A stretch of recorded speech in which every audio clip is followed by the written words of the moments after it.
Olá, meu nome é Jonathan Toches e eu estou lançando o livro A Revolução, uma obra que você encontra na editora Viseu. É só acessar o link que vai aparecer para você aí abaixo. Essa obra, ela trabalha com os princípios herméticos de uma forma muito mais romantizada. Para quem não conhece a linguagem esotérica, as ciências ocultas, elas visam estabelecer uma maneira de você, através do conhecimento de determinadas leis que regem o universo, conseguir interagir com ele, conseguir manifestar a sua vontade dentro da realidade que nós estamos inseridos. Vale muito a pena conhecer. Tem um personagem chamado Magnus, que ele vai trilhar o caminho, para conseguir compreender essas leis, conseguir transformar a realidade do Brasil com elas. Vale muito a pena você ler essa obra para poder conseguir agregar na sua caminhada espiritual e na sua vida mais um desses grandiosos saberes que fazem com que a nossa vida tenha grande sentido. Olá, pessoal, sejam muito bem-vindos no podcast 1818. Hoje nós vamos ter mais uma grande história, uma experiência muito legal e que eu tenho certeza absoluta que você vai gostar muito, vai curtir o vídeo, comentar e, claro, se inscreve no canal. É muito importante esse seu ato de se inscrever no canal, porque isso traz relevância e o nosso projeto continua. Uma dica: compartilha com amigos, família, grupos de WhatsApp, enfim, essa é a ideia. Então hoje vamos começar com mais um programa 1818. Oi, pessoal, aqui é a Ana Lambert. Eu tava meio sumida aí nos últimos programas, que eu tava terminando todas as inscrições do TCC, vocês sabem como é difícil essa fase, mas voltei aqui, estou com vocês, espero que estejam tendo uma boa semana. E hoje estamos com a Andréia Assunção. Andréia, você pode se apresentar para o pessoal de casa, por favor? Claro. Primeiramente, agradecendo aí o convite, né, essa oportunidade de trazer experiências, né, trocar, sempre importante, trazer um pouquinho da minha trajetória. Bom, meu nome é Andréia, né? Eu comecei, né, hoje eu sou terapeuta holística, né? Sou formada na área de história, né? Fui professora por muitos anos, trazendo essa bagagem. E hoje eu trabalho com terapias alternativas, né? Ajudando as pessoas a se reconectarem com o seu propósito de vida, trazendo desenvolvimento, acessando, né, seus traumas, bloqueios. Então, a gente veio aqui contribuir um pouquinho, né, para trazer essa trajetória, essas experiências que eu tive ao longo do tempo que fizeram com que eu chegasse até aqui hoje, né? Legal. Andréa, nós estamos aqui constatando no programa que a maior parte das pessoas da infância tinham uma religião, uma fé, uma crença, e depois isso mudou, na adolescência começou a balançar um pouco, alguns permaneceram, mas a maioria teve uma transição ao longo da vida e tal. Sim. E geralmente as famílias, óbvio, elas influenciam muito no início da nossa vida, né? E você, o que você pratica hoje, o que você acredita hoje, foi lá na infância? Não. Foi totalmente diferente. Não, muito diferente e grandes reviravoltas ao longo da minha história, mas tudo começa na infância mesmo, Tá. né? Eu tive bons anos da minha vida vinculada à religiosidade, né? Hoje não mais, hoje já tem esse entendimento, né, mais espiritualistas, fora dos dogmas, digamos assim, das crenças, das religiões. Mas, assim, os meus pais, minha mãe católica, meu pai, assim, não frequentava nada, mas nós já tínhamos experiências, né, Tá. mais espíritas, né, frequentava alguns lugares. Só que eu tinha um avô muito, assim, sensitivo, que via, conversava mesmo com entidades, né? Então, era muito problemático. Quando ele faleceu, desencarnou, eu tinha 4 anos, né? Cheguei a vê-lo, inclusive, depois, passei por muitas situações assim. E essa questão do julgamento, de não entender o que estava acontecendo, foi bem problemático, assim, ao longo da minha vida. Só que por conta da minha sensibilidade quando criança, porque eu via, né? Eu tinha aqueles sonhos premonitórios, eu sonhava e acontecia. Então, quando eu sonhava alguma coisa, eu contava para minha mãe. A mãe, ai, meu Deus, já aquela coisa, porque Não fala para mais já ninguém, sabia né? que não era em vão, né? Era realmente... E alguns, um em específico, né? Que depois eu posso trazer, foi bem enigmático, que eu só fui entender até recentemente, até o ano passado. Né? Tá. Então, foi bem, bem interessante. E então, eu comecei a ter, a partir dessas experiências, meus pais me levavam de vez em quando em centros kardecistas, Tá. né? Para tentar me ajudar a entender, enfim, para eu desenvolver aquilo, entender que caminho que eu pudesse tomar. Chegaram até a fazer um teste quando eu tinha uns 13 anos, era um teste mediúnico, né? Eu não entendia nada, me colocaram numa sala e ali eles algemavam as pessoas, faziam um teste mesmo de manifestação, né? E eu ali só tinha uma pessoa atrás do meu lado e eu no quartinho, nem só mentalizando ali, ela só pensa em luz, tal, daqui a pouco, pof, o cadeado abriu sozinho. Então, foram várias experiências, né? Só que eu, particularmente, assim, eu sempre busquei a Deus, eu queria entender, né? Então, lembro que com 12, 13 anos, eu ficava na minha mente, né? Mas e antes de Deus? O que existia? Como pode? Não teve um começo, né? Então, aquilo martelava na minha cabeça essa busca.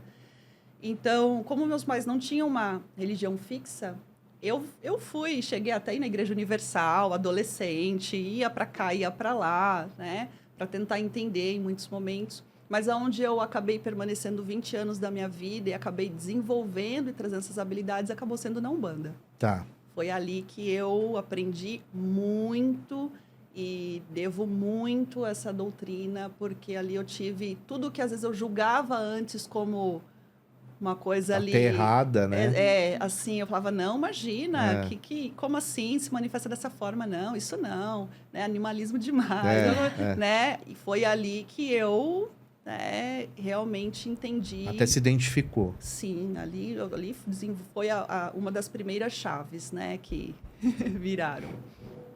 Olha, eu penso assim, né? A família, ela tem um papel sempre muito importante.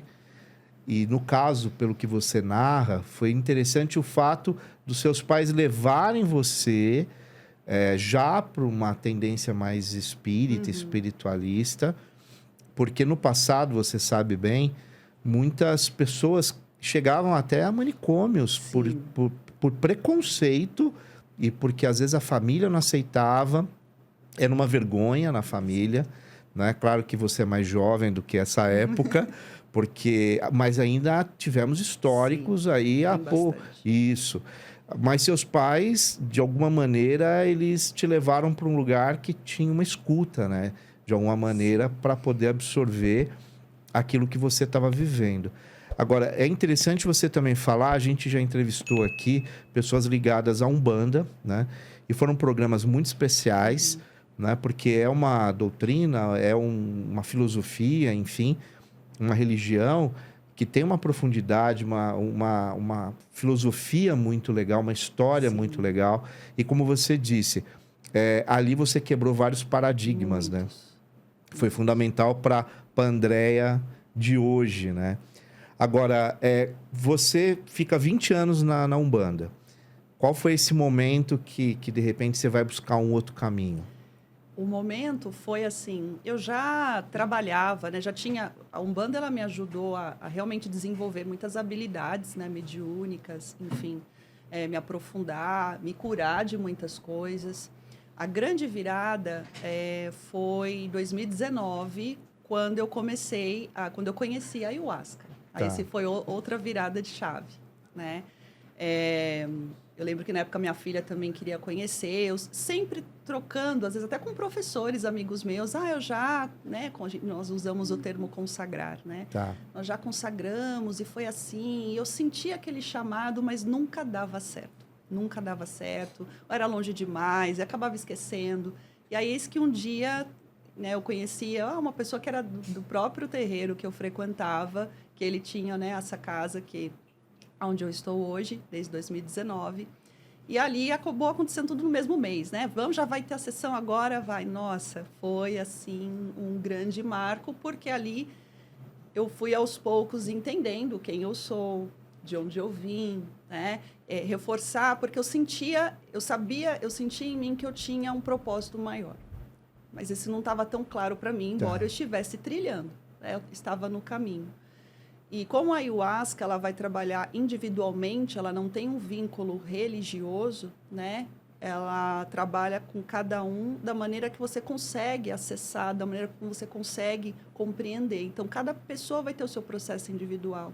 Então, ali eu entrei e mergulhei de uma forma muito profunda em mim mesma, né? Tá. E tive contato também com os meus mentores. E quando eu saí, pedi a licença para estar nessa casa, né? E fazendo parte para a gente levar também a ayahuasca lá, o que eles trouxeram para mim, falaram, olha, você só vai mudar de espaço físico, porque nós estamos com você, o trabalho continua, então é isso, você precisou fazer esse percurso, né? Então a Umbanda ela foi todo um preparo, né, para que eu pudesse agora estar atuando, né, diretamente com a ayahuasca, né? Tá. André, eu fiquei curiosa, na real, como que é esse processo de consagração? Porque eu acho que na internet tem vários mitos e até Muitos. informações falsas sobre Sim. o que é o uso da ayahuasca, como que funciona e como é esse processo. Você pode explicar pra gente, por favor? Claro. Realmente nós observamos muitas informações falsas na internet que causam medo mesmo. Preconceito. E tem muito estudo, tem muito artigo, tem muita publicação sobre a ayahuasca, dos benefícios que ela traz. A questão é que você realmente precisa estar numa casa segura, né? Num lugar de confiança. Sério, então, né? seríssimo. Porque a ayahuasca ela é permitida para rituais, né, religiosos pelo CONAD, né? Então, tem toda uma estrutura, uma permissão. Então, o primeiro passo é esse. Mas a ayahuasca, basicamente, ela é um chá, né? Assim, ela era consumida, né, por região toda ali da floresta amazônica, né?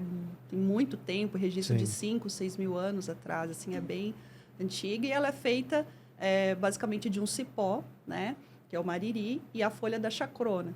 Então, existe todo um processo alquímico, né, para produção, que leva horas e horas para produzir esse chá. Inclusive, essa casa que eu participo, nós quem produzimos o chá. Legal. Então, tem que ir até a mata, colher, todo o processo do feitio do chá, né, para que ele seja distribuído com segurança. Então, a consagração, né, quando nós fazemos, ela geralmente, né, depende de cada casa, né? Mas em média vai 5, 6 ou até 8 horas alguns locais. E ali você é guiado, né? Você tem um dirigente, tem um mestre ali que vai fazer a condução, você tem linhas mais xamânicas, né? E você tem linhas mais universalistas, digamos assim, que é a casa onde eu estou. Então, ali quando você faz a consagração, às vezes você pode consagrar uma única vez e ficar durante todo esse tempo nesse estado de expansão. Nós falamos que a ayahuasca ela é um enteógeno, né? Porque as pessoas falam, alucinógeno, é droga, é não sei o quê. E não. Então, ela realmente faz você mergulhar, né, dentro de si mesmo e acessar várias coisas, né? Só que é sempre isso. Cada um vai acessar, como eu sempre falo, né? O que ela consegue. Tem que tomar cuidado para que a sua própria mente não te sabote. Então, a gente vai sempre também ajudando os irmãos que chegam lá, né? E ali você é guiado por músicas instrumentais, ensinamentos, meditações. Existem os processos de limpezas também, que acontecem, seja pelo choro, pelo vômito, frio, calor. Então, assim, acontecem... são experiências incríveis, de expansão mesmo, porque você... E você não fica, eu não vou voltar, né? Não, você fica consciente ali, você fica no plano físico, você percebe, mas, ao mesmo tempo, você vai acessar outras dimensões, outras realidades, né? Eu acessei muitas vidas passadas, eu tive acesso a entidades realmente muito, assim, iluminadas, né? Que foram me guiando, me instruindo. E, inclusive, até a confirmação do meu trabalho e de trabalhos que eu estou desenvolvendo, né?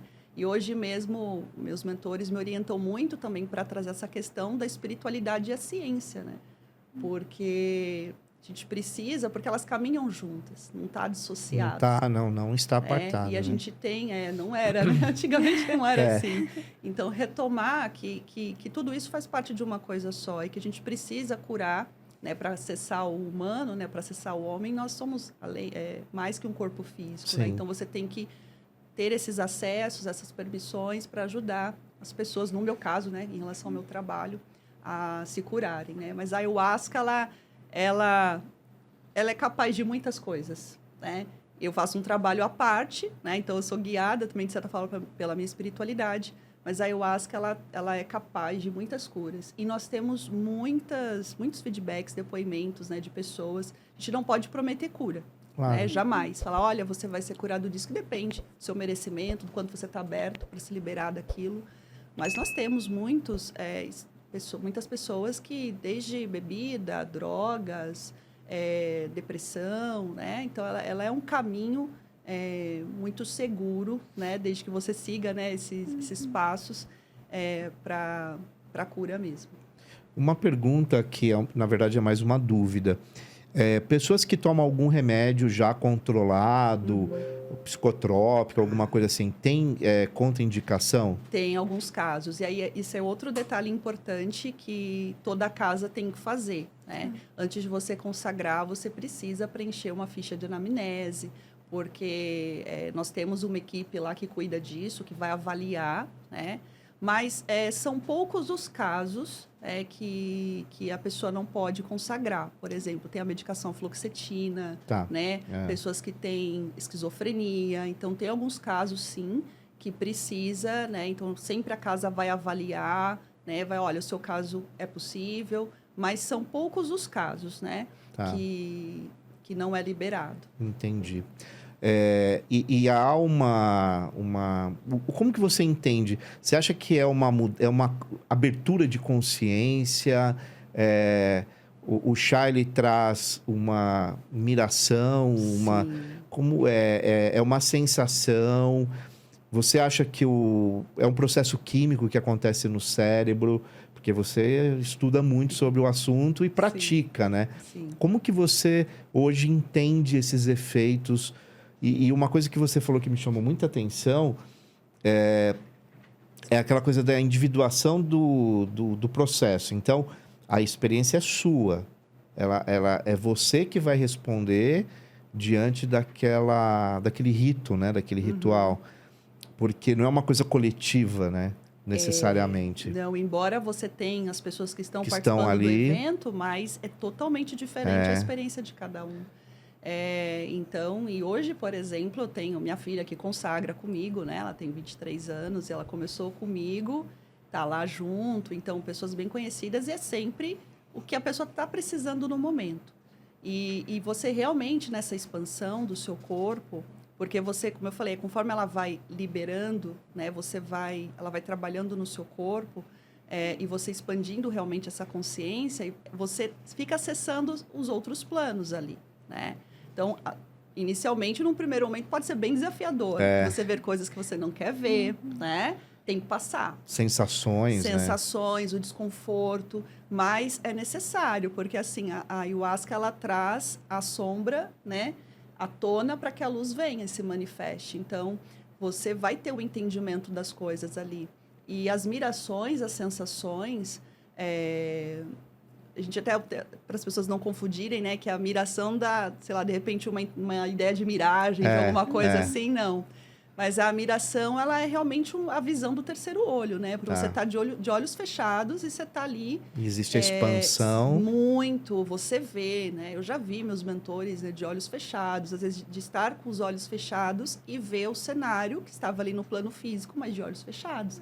Aí, às vezes, até, peraí, abri o olho e falava, nossa, acontecia isso. Então, quando eu mencionei, né, de ter acessado vidas passadas, de ter acessado várias memórias também, né?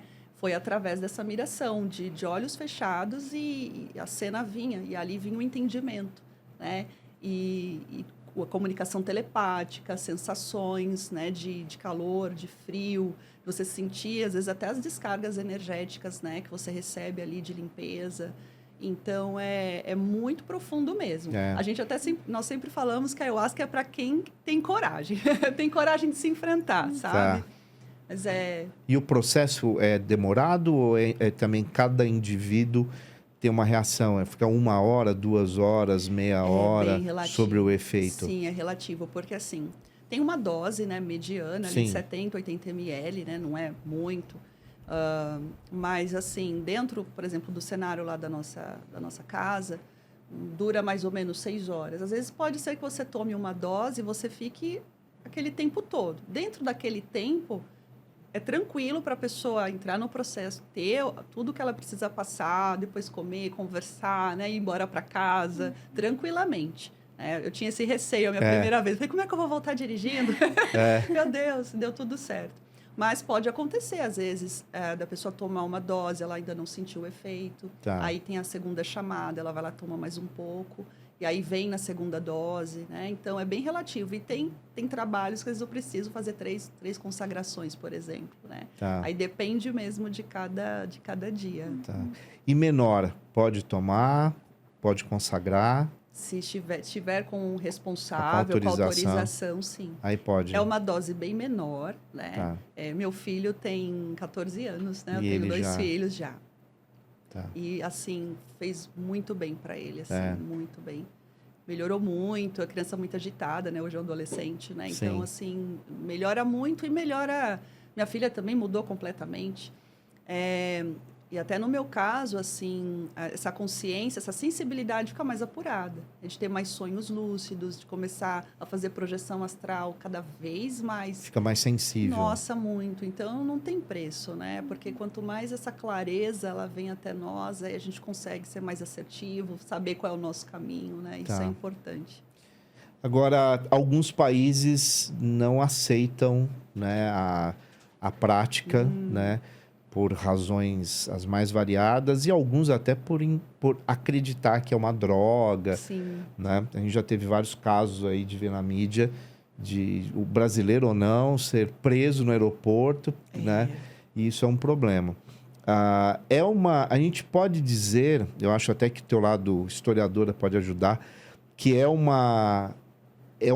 caminho espiritual brasileiro que veio aqui dos povos originários, porque pega também essa região da Amazônia, vai pegar Sim. também os nossos países vizinhos aqui, né? Sim, pega. Mas se formos olhar a questão do crescimento Dela, da consagração, né? sei, E com todo cuidado, porque também isso é um outro ponto que a gente tem que tomar cuidado, né? Como esse acesso, né? Porque é uma ferramenta incrível. sim, E, infelizmente, ainda existe, de forma ilegal, a venda desse chá. Então, até um alerta para as pessoas que compram pela internet, que é crime. no Mercado Livre, né? Acha no Mercado Livre. E você não sabe, porque às vezes as pessoas colocam outras substâncias, com certeza, outras substâncias ali. Você não sabe como que foi feito aquilo. É muito perigoso, né? Então, existe essa questão. Por isso que a gente sempre fala de uma casa séria, né? Que você possa ter uma indicação que produza o seu próprio chá, que você tenha ali um histórico, né? Essa trajetória para entender, para se sentir seguro. Mas eu entendo sim, eu vejo que o Brasil vem trazendo com mais força esse movimento e vem crescendo muito. E, bom, a gente sempre fala, o Brasil é bem a terra do evangelho, mesmo de várias formas, né? Pontos de luz ali que vão, e cada pessoa, de acordo ali com o seu propósito, com que ela sente mais afinidade, ela vai encaminhando. Mas comparado a outros países da América, assim, realmente fica mais concentrada, às vezes, até com aldeias ou grupos, né, indígenas mais afastados. Mas, assim, para esse movimento que chegou até a cidade, as áreas mais urbanas, aqui é muito grande. E no caso, hoje, a casa que você faz parte, vocês... É um grupo grande hoje? Sim. É. Sim, posso falar sobre À ela? vontade, à vontade. Essa casa é uma casa que ela existe há 20 anos, né? Se chama SEDA. SEDA. SEDA, Sociedade Espiritual Divina Ayahuasca. Então, a sede dessa casa fica no Mato Grosso. E aí nós temos o núcleo aqui em São Paulo, que já existe há 7 anos. Temos um núcleo em Florianópolis e temos um núcleo em Caxias do Sul. Então, nós fazemos esse trabalho de viajar entre os núcleos, né, de levá-los da ayahuasca. E aí nós temos sessões aqui mensais, né, em São Paulo, Itapecerica da Serra. E tem as sessões toda semana também lá na sede, né, com o nosso mestre dirigente, que é o mestre Rubens. E você circula por esses espaços hoje? Sim. Feitio, eu tô lá sempre. Assim, nossa, é a sensação mais incrível você pegar a folha da chacrona, o cipó, ver essa alquimia acontecendo com muito respeito, né? Porque é uma preciosidade. Eu sempre falo, não tem ouro, não tem nada que pague. E é uma coisa que vem da grande mãe, né? Da mãe natureza, que te dá essa ferramenta para você acessar infinito, né?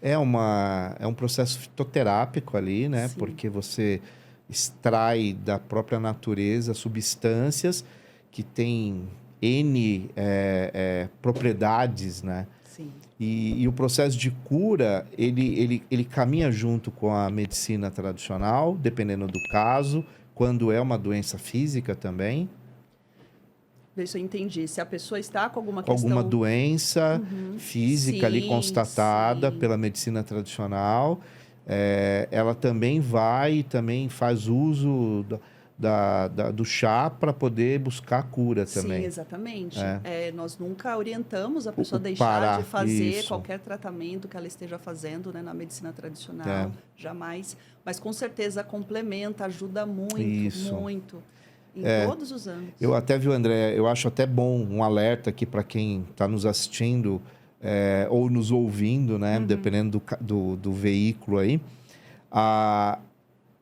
Todas as religiões ou um viés esotérico, místico, espiritualista, todos que a gente conversa, que são pessoas sérias, né? Elas sempre enfatizam isso. O tratamento médico, ele é fundamental, até porque a sapiência que o médico, o cientista Sim. teve algo também sagrado, Com certeza. né? E que desenvolveu ali o remédio correto, a terapia correta. Pode andar junto com a fé, junto com as nossas crenças, mas a gente não pode abandonar os tratamentos, né? Sim. Porque você já deve ter ouvido também casos de pessoas que abandonam tratamentos e depois não é não legal, pode. né? Então Não. não pode. Tem E isso que- é legal você falar, porque você representa algo que é importante, né? Que é a casa que você hoje faz parte. E deixar claro que a gente não pode abandonar os tratamentos, né? Que são convencionais, mas eles são importantes também. Sim, cuidar do corpo físico, né? A gente tem lá nossas células, né?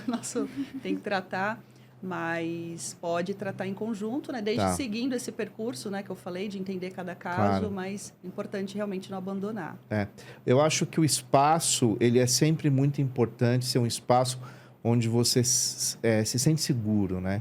E vê que é sério, Sim, né? E que não é apenas, como a gente falou, em algumas plataformas você compra o chá sem saber a Sim. procedência, né? Tem que tomar muito cuidado. sim. E também para usar o chá como uma fuga, uma diversão, né? Para sentir algo diferente, né? Jamais. Na balada, né? Então, porque, né? Então, você não vai estar ali bem protegido, ali Sim, fica porque bem perigoso. Porque quando você faz na casa, naquele espaço sagrado, você tem toda uma segurança, um preparo, uma ancoragem Uma ali para egrégora, que as sim, coisas, sim. né, elas sejam seguras para quem está passando pela experiência. Exatamente. Eu acho que isso é muito importante a gente frisar. E hoje, André, quais são as terapias que você trabalha? Acho que legal você falar até para quem está nos assistindo. Sim.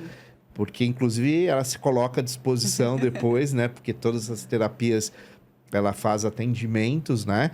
E conta para nós um pouco quais são essas terapias para a gente Sim. poder entender um pouco cada uma Claro. delas. Eu sempre, assim, divido um pouco, né, quando eu apresento o meu trabalho, porque existem os trabalhos de cura, né, os atendimentos que a gente vai tratando, né, o emocional, bloqueios, acessando cargas, registros passados das pessoas, e tem a parte oracular, né? Tá. Que essa é outra questão, que foi quando eu comecei, né, o primeiro contato ali com os oráculos. Então, ali eu fui estudando e que também foi muito, e é ainda, né? Julgado, visto de uma forma, às vezes, pejorativa, né? Porque, infelizmente, muitas pessoas usaram os oráculos de uma forma equivocada, né? Mas hoje é uma ferramenta que eu uso e que colabora muito, porque você, como eu sempre falo, qualquer oráculo, quando bem direcionado, com alguém que esteja preparado, você não vai olhar o oráculo apenas para, deixa eu ver o que vai acontecer com a minha vida, o meu futuro.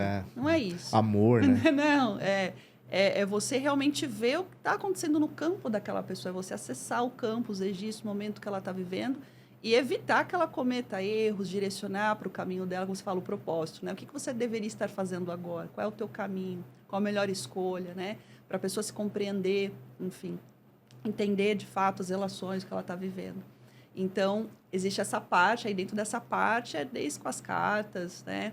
a quiromancia, que é a leitura também, né, das linhas das Das mãos. mãos. A cafeomancia, que é também a leitura com a boa de café, que também são oráculos bem antigos, né? Isso. Bem ancestrais. E tem essa parte da cura, que eu trabalho com a apometria, né? Então, que é o desmembramento dos corpos sutis. A gente vai acessando, né, o corpo astral, o corpo mental, o corpo etérico. E tem um outro trabalho que eu faço, que é a chamada mesa cristalina metatrônica, que é uma ferramenta também, já tem 10 anos que eu trabalho com ela é incrível, né? Foi um dos primeiros acessos, assim, das ferramentas que, quando eu comecei com os trabalhos de cura, e ela é capaz de acessar também esses registros, né? Essas vidas passadas, outras realidades, materializar uma realidade diferente aqui, né? Tá. Que a pessoa, de repente, uma área da vida que não está fluindo. Então, dentro das terapias alternativas, a gente entende o ser humano integrado, né? Tá. Então, se o médico vai lá, vai tratar o físico, nós vamos olhar os seus centros de energia daquela pessoa, como é que tá, né? Como é que tá essa distribuição energética, como é que tá os chakras, né? Como é que está o corpo mental dela, né? Com que cargas ela está trazendo. E ali a gente precisa limpar, porque toda doença, né? Toda Sim. manifestação no físico, ela começa lá no astral, né? Então, é por esse As caminho. impurezas Sim, ali. aí tem que tratar. E você, com oráculo, você trabalha com algum oráculo específico? Ou é cigano? Sim. Ou não? É qualquer oráculo? Eu trabalho com tarô, né? Tarô mitológico. Trabalho com o baralho cigano, que é o famoso Lenormand, né? Trabalho também com tarô egípcio, né? Tarô mitológico eu gosto muito para fazer algumas análises, né? De vidas passadas, por conta dos arquétipos também. Então, basicamente é esses. Tem o oráculo de Afrodite, que eu trabalho também, esse foi eu que criei. Legal. Aí eu uso umas ferramentas astrológicas para traçar ali. Então é bem O bacana. mitológico é muito bonito também, né? Sim. E ele tem uma relação muito com a questão da mitologia grega, né? Sim. Obviamente.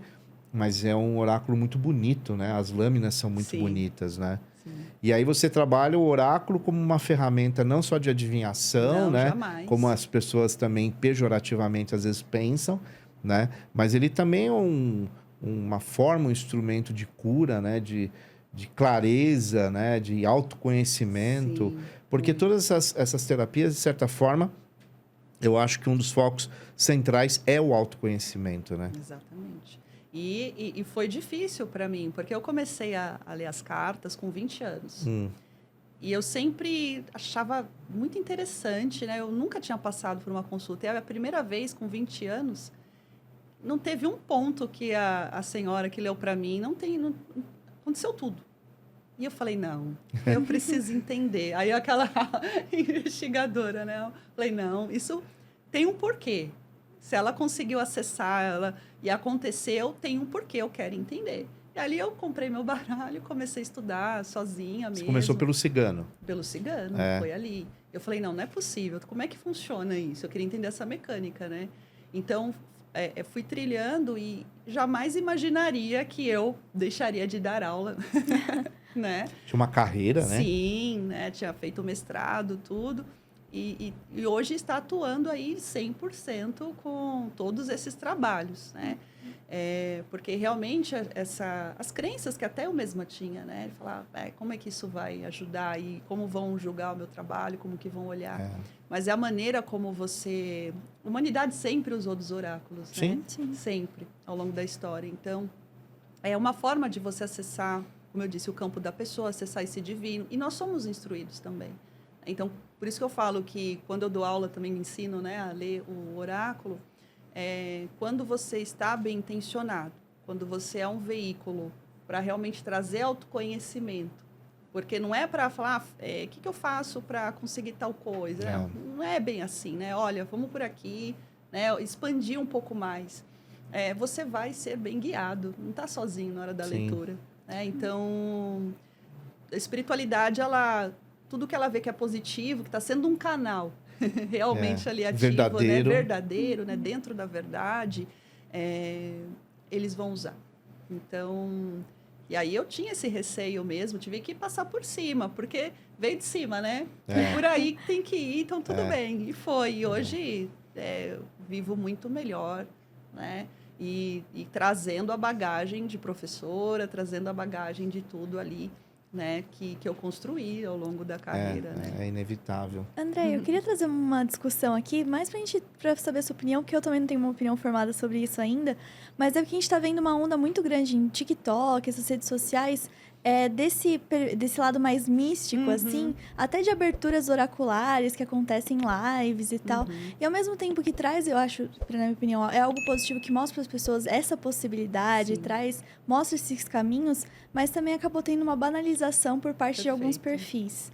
E aí eu acho que, ao mesmo tempo que é positivo, pode ser muito negativo, inclusive para a imagem geral. Porque a gente sabe que TikTok é uma grande, né? Sim. E um monte de gente vai ver, muita gente vai ter acesso. E nem sempre a audiência daquilo vai ser pessoas que, de fato, estão interessadas e que querem ir atrás da ciência por trás de... Não ciência no sentido, né, das teorias e tal, mas da arte por trás daquilo. Sim. E o quanto isso pode banalizar. Eu queria saber um pouco da sua opinião sobre isso, esse movimento concordo, novo. Sim, é importante você ter falado sobre isso, porque eu penso exatamente, de uns anos para cá, tudo que envolve as questões holísticas, oráculos, se tornou, as redes trouxe essa abertura, mas realmente você vê muita coisa banalizada, né? Onde, às vezes, já vi muitas pessoas, né? Fez um curso de cartas, em um mês ela está lá. Eu levei mais de 10 anos da minha vida, bem mais, 13 anos mais ou menos, para começar e estudando ali, sabe, bastante, abrindo para as pessoas em casa, olhando, testando, para vendo se sabe. Então, não é brincadeira. Então, você vê de várias formas, né? As pessoas se apropriando, e é perigoso. Eu já vi muitas pessoas... o grande termômetro é se a pessoa volta, né? Então, assim, hoje eu tenho, né? As pessoas que eu atendo, elas retornam, fazem acompanhamento, fazem os seus cuidados ali. A gente vai vendo o resultado. Então, é perigoso, né? A pessoa, ela tem que... as pessoas que estão ali acessando esse tipo de conteúdo, elas têm que ter bastante cuidado. E ver, né, assim, sentindo, acompanhando, porque dá para perceber pelo discurso, né? Quando você vê que é vazio, que não tem profundidade. Então, é um alerta mesmo para as pessoas tomarem cuidado, porque se tornou uma coisa muito comercial, né? Muito ali, um nicho a ser explorado, né? Isso. Então, a gente tem que tomar cuidado. E são falas super guarda-chuva, né? Sim. Tipo, seu emprego dos sonhos vai chegar semana que vem. Sabe umas coisas? Tipo, igual até, inclusive, na TV, tem vários programas que são sobre esses momentos de astrologia. E, pode ter verdades, mas normalmente eles banalizam tanto, né? E deixam algo tão padronizado, muitas generalizações, muita generalização. E eu acho que isso, ao mesmo tempo que pode ser uma porta, também afasta as pessoas. Sim. Porque cria o ceticismo, né? Sim, tipo, porque fica muito, muito aberto. Exatamente. Então, tem até nessa... Existe a influência dos astros, existe... isso é bem... se diz... notório, É notório, né? é real. É real. Não tenho existe dúvida. até o oráculo, as perguntas que se faz... esqueci o nome agora. Você consegue... Você faz a pergunta... Acho que é astrologia horária. Né? Que você faz a pergunta e aí, dentro do mapa ali do momento, se faz a interpretação. Então, isso é algo muito antigo, mais de 1.000, 2.000 anos, assim, né? Então, só que a pessoa também, quando ela vai verbalizar, olha, existe uma influência de um planeta tal, alguma coisa assim, ela tem que saber também como ela vai colocar isso, né? Especificar, é uma coisa mais coletiva, que às vezes não vai influenciar tanto determinadas pessoas, né? Só que às vezes a pessoa fala de uma forma que é para atingir todo mundo, né? Então, tem que ter um olhar crítico, né? A gente não pode consumir nem tudo que vê, até porque acaba dando força também, né? Para essa proliferação. Eu acho que o exemplo cabe até na sua fala inicial, quando você coloca a questão da responsabilidade de buscar um local que seja sério, né? No caso da casa que você hoje faz parte, porque ali é praticado uma coisa séria, o chá é verdadeiro, né? Não é fake, né? Não. É uma coisa Não que é feita errado. de uma forma tradicional, correta. Então, acho que todo mundo tem que tomar muito cuidado, né, com esses excessos que a gente está vendo aí nas redes, principalmente nas mídias, né, sociais, aí nas redes sociais, porque tem armadilhas. E tem muita gente ganhando dinheiro em cima, às vezes até, não só da inocência, mas do momento do indivíduo, A que às vezes é um fraqueza, momento de desespero, é uma dor, é uma doença, é uma frustração, é um desemprego, é um trauma amoroso, Sim, né? muitos já. Então, É. eu já tive muitas pessoas que, passei em tal pessoa, ela falou isso, isso, isso. E às vezes a pessoa ela passa com você, ela tá aflita ali, você dá o aconselhamento, mas ela, como às vezes as pessoas, às vezes elas querem que aconteça aquilo que ela quer. É. Uhum. Tem que Ela acontecer quer o que ela escutar, quer, ela quer Tá. escutar. sabe? E aí não é bem, aquela vai procurar outra pessoa. É. Muitas, infelizmente, fazem, muitos, né? E aí, pediu para fazer tal coisa, eu gastei um dinheiro, eu não sei o quê, aí volta. Aí, então, lembra, né? Então, isso acontece muito, porque são pessoas que... as pessoas têm dificuldade, né? Às vezes, no momento de desespero, Sim. ou até mesmo por essa resistência de aceitar, às vezes, uma perda de um relacionamento, às vezes, algo que ela precisa transformar dentro dela e existe essa resistência, não tem que acontecer isso. E fica ali insistindo, dando murro em ponta de faca, né? Então, acaba sofrendo, às vezes, tendo grandes prejuízos com isso também.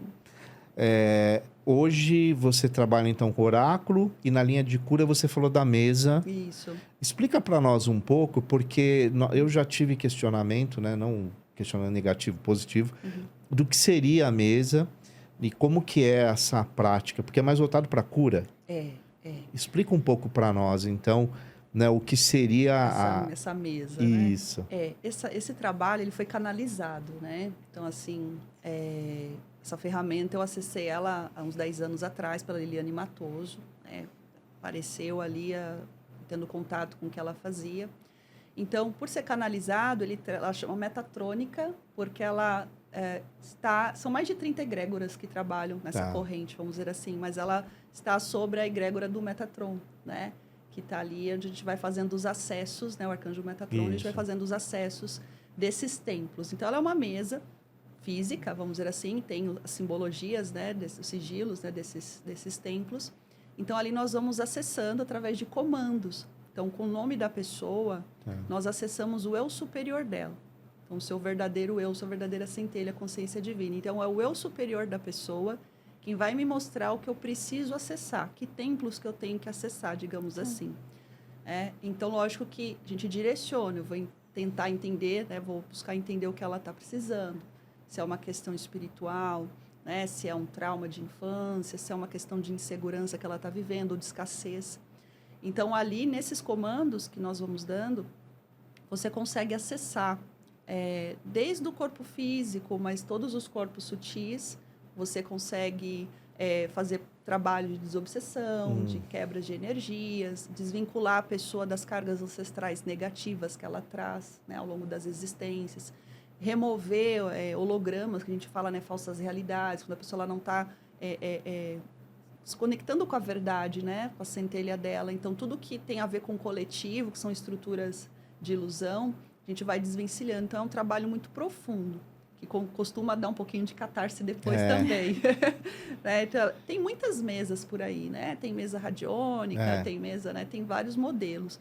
Então, ela acessa várias dimensões, ela sai da quarta, quinta, né? Vai subindo. Então, a gente acessa nessas outras dimensões, em planos mais sutis, e também desmembra, né? Vai acessando esses corpos, esses traumas, para poder ajudar a pessoa. Então, são várias egrégoras e ferramentas que a gente consegue acessar ali. Entendi. E hoje você tem um espaço, você está fazendo online?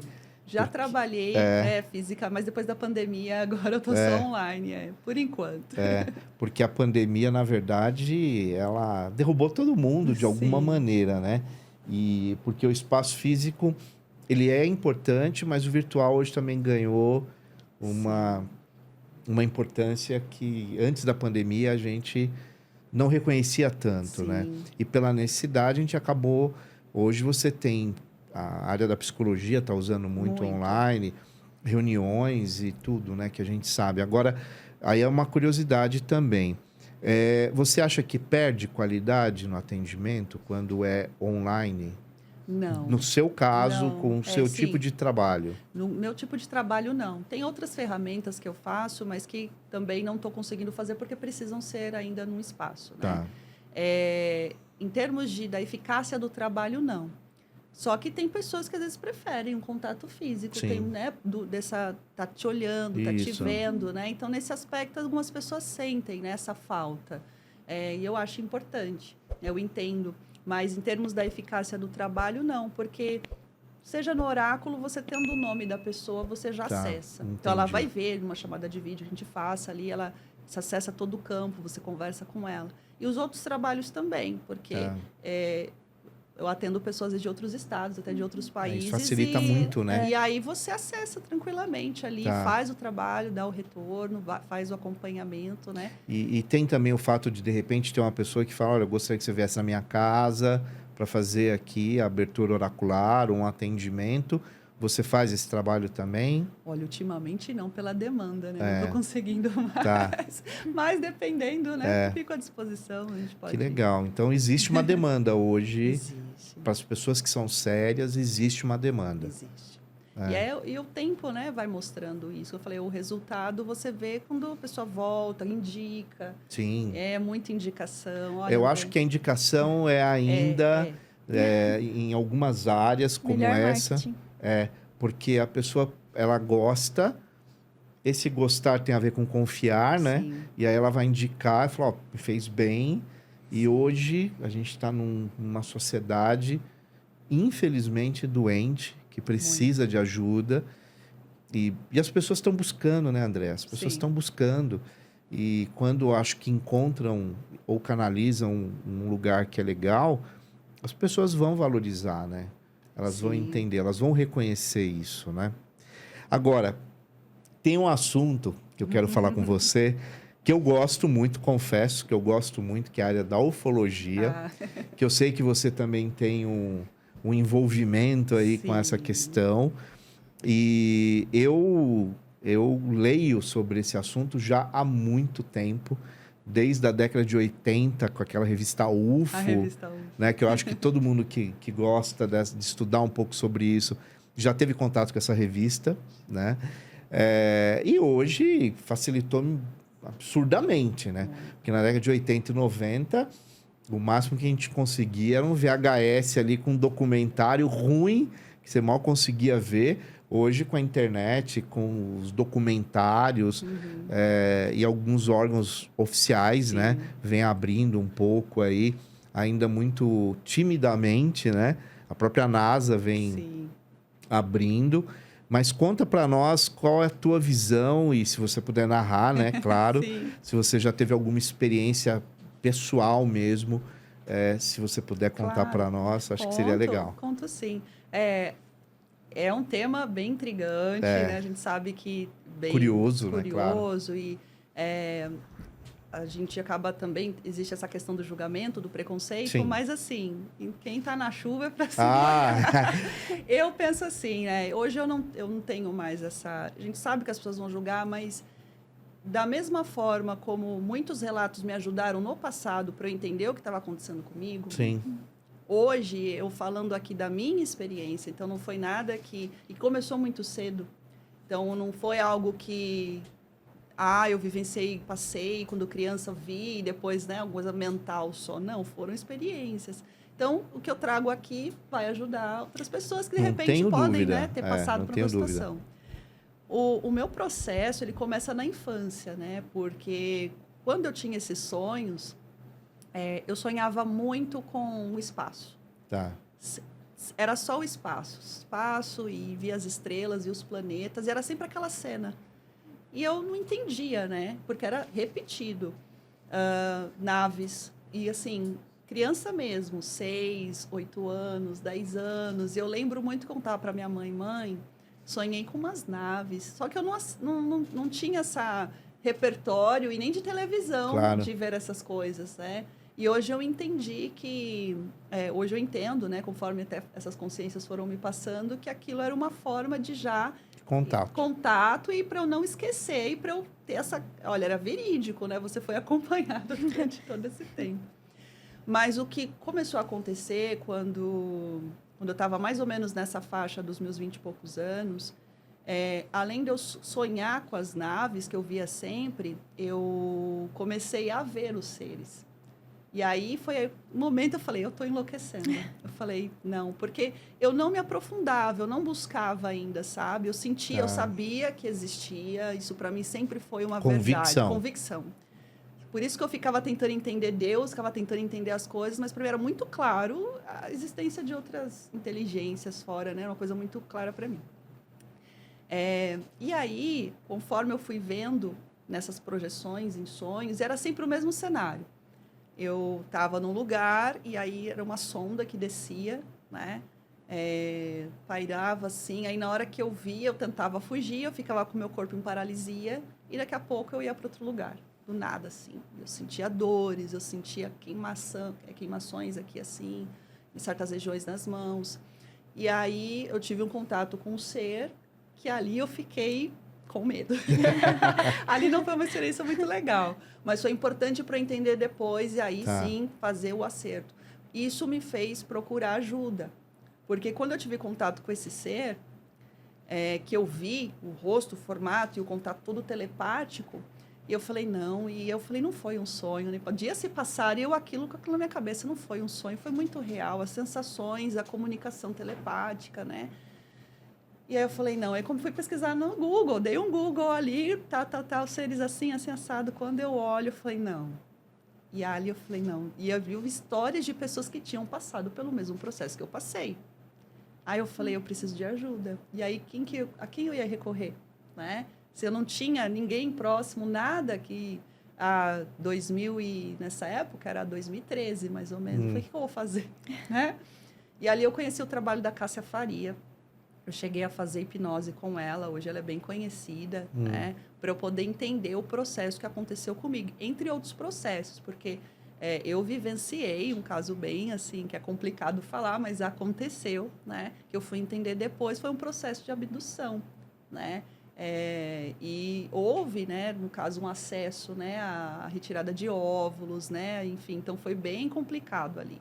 E isso fez com que eu fui convidada para participar do encontro com a Mônica de Medeiros, né, lá na Casa do Consolador. Sei. E ela faz um trabalho muito grande dentro da ufologia também, né, ela é médica, né? E nesse dia estava o Gevaer, né? Estava lá também, da revista UFO. Marcos Petit, estavam várias pessoas assim bem conhecidas do ramo. E eu estava trazendo a minha experiência ali. E eu vi muitas pessoas que, por exemplo, pessoas que tinham implantes na coluna, que levavam ali tudo, as provas. O exame ali feito. O exame, não, era surreal. E aí, pessoas que eram tratadas, tinham acompanhamento ali, a gente trocou muita experiência, né? Depois que eu fiz esse cuidado, esse acompanhamento com a Cássia, né, que eu comecei a acessar, eu entender o porquê que eles... aconteceu isso comigo, né? Essa experiência de abdução. E ali eu fui entendendo e acessando outras consciências. E a partir dali deles, né, que eu consegui ter um acesso mais profundo e entender o trabalho que eu estou fazendo aqui. Foi a partir disso que aí hoje eles me instruem. E tive avistamento, tem uma foto que até eu tenho no meu perfil, quando eles falaram que a gente ia ter um encontro, né? Foi quando eu fui uma viagem em Florianópolis e ali se materializou, né? Tem as naves, você vê atrás ali umas 5 esferas atrás passando, assim, e eles deram o dia, deram o mês e realmente aconteceu. Então, aos pouquinhos, eles vão trazendo provas, né? Da presença deles ali na minha vida. Me guiaram para alguns trabalhos também, por exemplo, de materialização de objetos, né? E eles vão me trazendo esses conceitos, né? Por exemplo, da materialização, você precisa vivenciar essa experiência, porque, como eles mesmos falaram para mim uma vez, nada é em vão e tudo é possível. Então, tudo é possível de acontecer no plano físico. É que, às vezes, não tem autorização para ser feito. Eles podem fazer tudo, né? Eles têm acesso, mas não interferem, apenas nos acompanham na nossa evolução, nos guiando, né? Para que as pessoas possam ter o entendimento de que realmente existem outras realidades, outros seres estão acompanhando a gente aqui e nos ajudando, né? Nesse momento que a gente chama de transição, né, planetária. E essa abdução, como é que foi? Eita. Foi consciente? Então, ela foi em plano astral, mas eu vou explicar como foi. foi um dia que eu fui dormir. Foi aqui mesmo, aqui em São Paulo? Foi aqui em Guarulhos. É, em Guarulhos? Foi nessa época, foi em 2013, foi a partir daí que eu fui buscar ajuda. Tá. Porque eu tive esse contato com esse ser, esse ser, ele era muito alto, ele tinha a fisionomia de réptil mesmo, né? Que era mais ou menos uns 2, 3 metros de altura. E eu não entendi aquilo, porque a sua mente não... Depois eu falo, mas não é possível, como que eu vi? Eu via, né? Eu via a nave, ele acenava, e tinha aquela marca na mão, assim, sabe? Que os répteis têm, né? Acenava para mim, assim, daqui a pouco ele estava na minha frente, ele me convidava para ir com ele, né? Esse foi o primeiro ali onde eu me assustei mesmo, né? Então, eu tive esse processo com esse ser, e aí, passado uns dias, foi tudo assim, sequencial. Foi tudo no mesmo período. Eu fui dormir, e aí, dormi. E aí eu lembro que eu saía do corpo. Era o mesmo processo. A sonda vinha e paralisava o corpo. E aí eu estava dentro de onde? Eu estava dentro de uma... Se fosse parecia um quartinho, numa maca. Estava deitada. E ali tinha um ser, como se fosse um médico mesmo, né? Só que ele era... estilo esses Greys mesmo, né? Só que ele não era cinza. Ele era meio rosado. Ele tinha uma cabeça grande, o corpinho... Aquela coisa bem típica. E ele falava comigo telepaticamente, como se eu estava, né? Eu estava numa maca, como se fosse um procedimento médico, como se ele estivesse colhendo informações, conversando comigo. E eu passei por todo aquele processo, voltei para o corpo. Quando eu voltei, que eu acordei, me sentia altamente vigiada, assim, né? Eu falei, nossa, eu não me sentia sozinha. Eu comecei a sentir muita dor. Aqui nessa região, cólica, muita cólica, muita cólica. Então, foi bem... esse foi o motivo de eu ter ido, né, nesse encontro, né, na Casa do Consolador. E eu falei, nossa, que estranho. E aquela coisa ali, fiquei com aquela experiência e senti muita dor mesmo, assim, do nada. E aí, no outro dia, eu falei, nossa, mas, né, dentro do ciclo feminino, eu falei, estranho, né, sentindo tanta cólica, tanta dor nas costas, assim. Aí eu fui olhar, eu estava no meu período fértil, exatamente naquele dia. Aí passou um tempo... foi mais ou menos quase 3 meses. E aí, novamente, eu tive uma outra experiência. E aí, aconteceu a mesma coisa. Só que, dessa vez, vinham 4 seres, 2 de cada lado. Eles eram um pouco diferentes, um pouco menores que aquele que eu tive contato, né? Porque, nesse inteirinho, assim, foram várias, digamos, raças, né? A gente pode dizer que eu fui tendo contato, né? E aí, esses pairaram do meu lado, assim, 2, e eu via uma movimentação de energia e eu comecei a sentir novamente muita dor, mas era muita dor mesmo, né? Era uma coisa, assim, surreal, eu fiquei bem traumatizada, fiquei com bastante medo, porque não foi uma coisa muito legal, né? Então, a gente sabe Ainda também mais porque produziu dor depois, Sim, né? porque a gente sabe que existe, né, também, da mesma forma aqui na Terra, nós temos, né, pessoas muito boas Tem também. e temos pessoas não tão boas, né? E em outras dimensões, né, em outras consciências, isso também acontece, né? Então, ali foi essa questão da dor que me fez sentir. Eu falei, não, eu preciso de ajuda, porque já tinha acontecido todos aqueles cenários. E ali eu entendi, né, nesse acesso de hipnose, né, que a Cássia fez em mim, que era muito comum, né? Depois eu fui entendendo com outras pessoas e outras experiências, que eles fazem mesmo, né, esses implantes astrais e ali, enfim, questões com híbridos, né, enfim, genética. Eles têm uma tecnologia muito grande e eles fazem essas pesquisas, eles fazem, né, esse trabalho. E ali eu cortei, né? Eu não queria mais participar daquilo. Não sei ainda, não entendi muito bem como que eu entrei nesse processo, né? Meus mentores disseram que não era o momento ainda de eu entender como que isso aconteceu, né? O porquê de eu ter as razões, o porquê que eu aceitei, porque houve um consentimento da minha parte em algum momento, né? Então, eu ainda ia ser preparada para entender o porquê disso. Porque tudo é consentido, né? A gente tem também a nossa permissão ali, eles vão te acessando, enfim. E ali, depois disso, eu, né, fiz o contato ali em consciência, né, em hipnose, e encerrei. Mas, mesmo assim, me foram apresentados esses outros seres, depois de um tempo. Muito doido. Então, é bem complicado falar sobre isso, né? Mas a minha experiência foi bem profunda. E, a partir dali, dessa hipnose, eu comecei a ter contato com seres felinos, né? Que são seres, são consciências que são humanoides, mas eles têm feições, né? Como se fossem de felinos, e são consciências bem,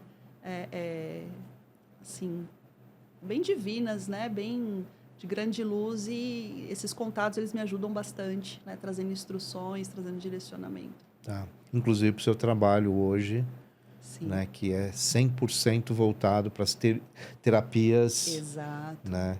E narra pra gente como foi essa ruptura, porque foi uma tomada de decisão, né?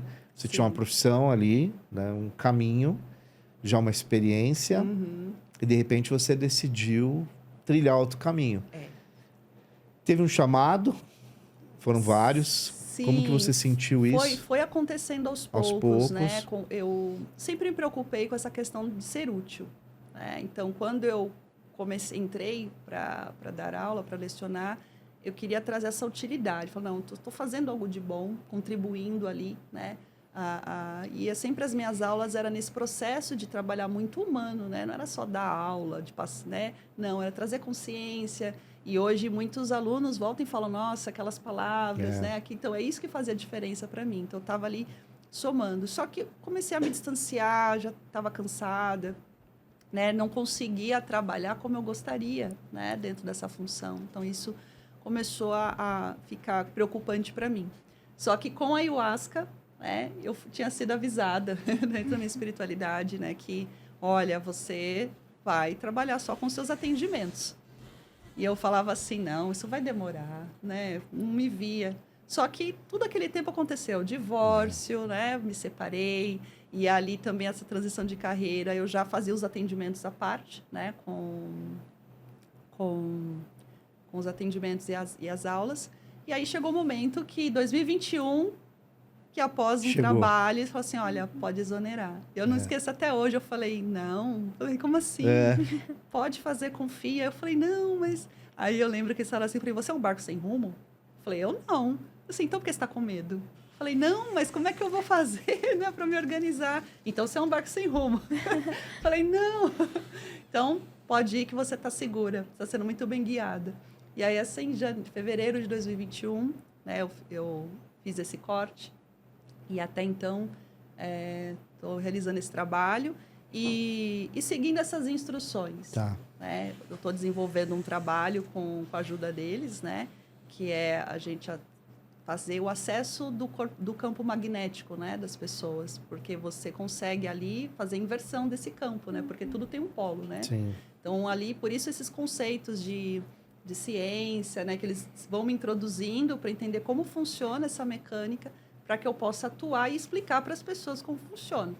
Entendi. Andréia, no começo você falou, eu fiquei curiosa, que você teve um sonho e que você só foi entender ele depois. Ah, sim. Você pode compartilhar com a Fiquei gente? com isso na cabeça também. Isso foi também um sonho que comprovou, né, muitas coisas que até eu duvidava um pouco. Então, quando eu era criança, eu tinha, nessa época, de 5 para 6 anos.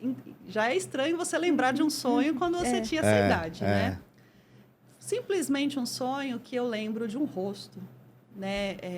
Era um homem moreno claro, assim, tinha um olho muito grande, um olho assim que olhava para você e estava olhando a sua alma, a sua vida, tudo que você era.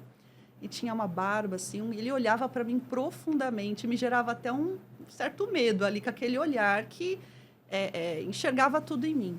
E era só essa cena. Era só ele, e o rosto dele olhando para mim de uma forma muito firme. E eu fiquei com esse sonho gravado, mas assim, enfim, né, fui levando a minha vida e volta e meia, né, sempre em algum momento ele aparecia. E aí, passado muitos anos, né, tem mais ou menos uns 2, um ano, por aí, 1 ano e meio, 2 anos, que eu descobri, né, se apresentou para mim, que eu tive o contato com o mestre Elmória, né, da Fraternidade Branca. Só que, assim, antes eu nunca tinha me aprofundado muito na fraternidade, né? Eu achava um pouco estranho também, porque eram muitas canalizações de várias formas. É da Chama Azul. Isso. E muitas canalizações, eu ficava, mas, né, até que ponto vou confiar que essa pessoa canalizou? Será que isso é verdade? Questionava muitas coisas, porque tem muita, como você mesmo falou, tem muita coisa que a gente, né? E ali, quando eu tive um processo com ele, um acesso, e ele me lembrou, olha, era eu, né? Naquele sonho, para você não esquecer, né, que ele estava me acompanhando nesse trabalho. E foi ele quem me trouxe uma ajuda muito grande. Ele falou assim, bom, o que viaja no tempo é a nossa consciência. Então, ali foi como se fosse no astral. Daí ele me explicou que eu viveria alguns dias com ele ia me instruir, a viajar no tempo através da consciência, porque eu precisava acessar algumas áreas da minha vida que eu precisava curar. E foi a partir dali, né, quando ele se manifestou, e aí começou a trazer vários indícios, né?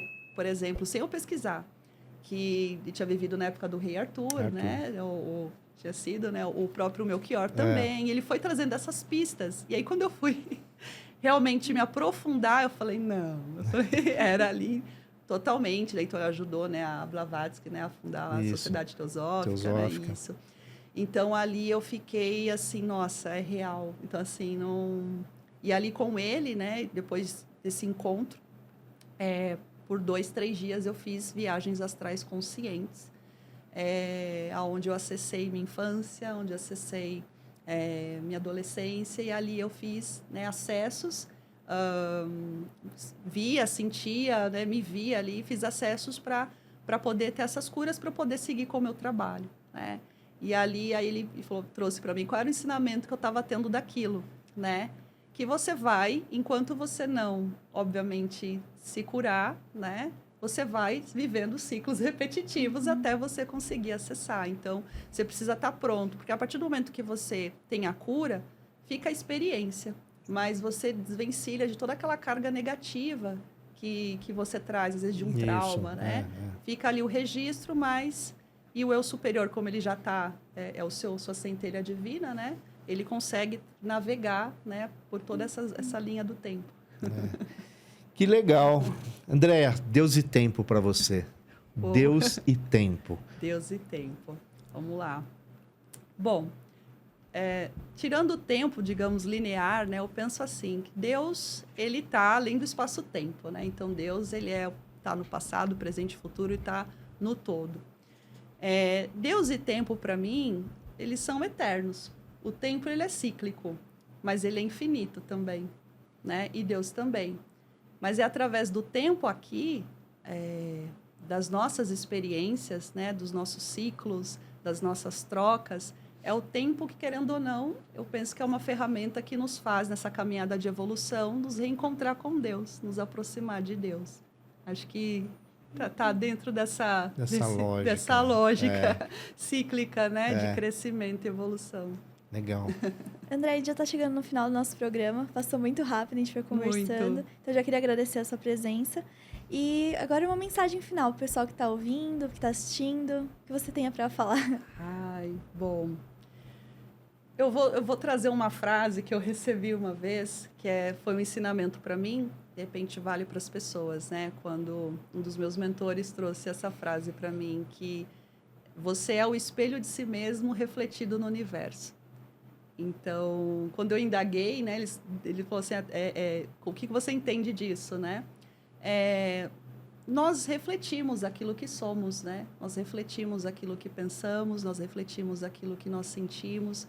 Então, quando nós entendemos isso, o quanto nós atraímos, o quanto nós conseguimos materializar o que queremos para a nossa vida, a gente consegue tomar, enfim, selecionar melhor, né? Mudar internamente.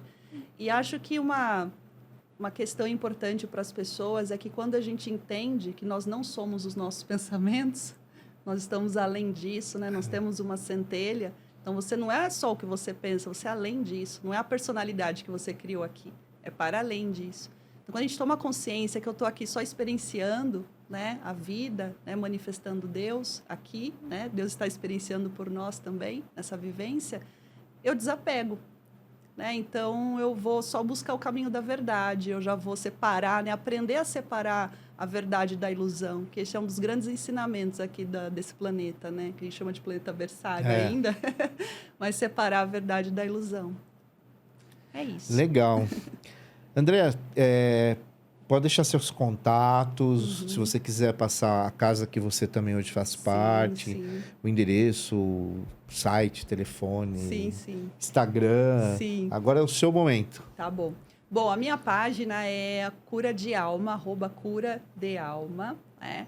Então, as pessoas podem me acessar por lá. Lá tem o link do meu WhatsApp também, né? Podem me acionar lá por mensagens, acompanhar os conteúdos, enfim. E a SEDA, que é a Sociedade Espiritual Divina Ayahuasca, nós estamos em Itapecerica da Serra, com trabalhos mensais. Infelizmente, nosso Instagram deu um probleminha, não vou conseguir passar agora. Mas no Google as pessoas conseguem achar também. E se quiserem me acionar também para ter mais informações sobre a SEDA, sobre as sessões lá, podem me chamar. Legal. Repete o Instagram, o seu, porque para ficar bem Claro. claro para as pessoas. É @cura.d.alma. Legal. Bem lembrado. É isso.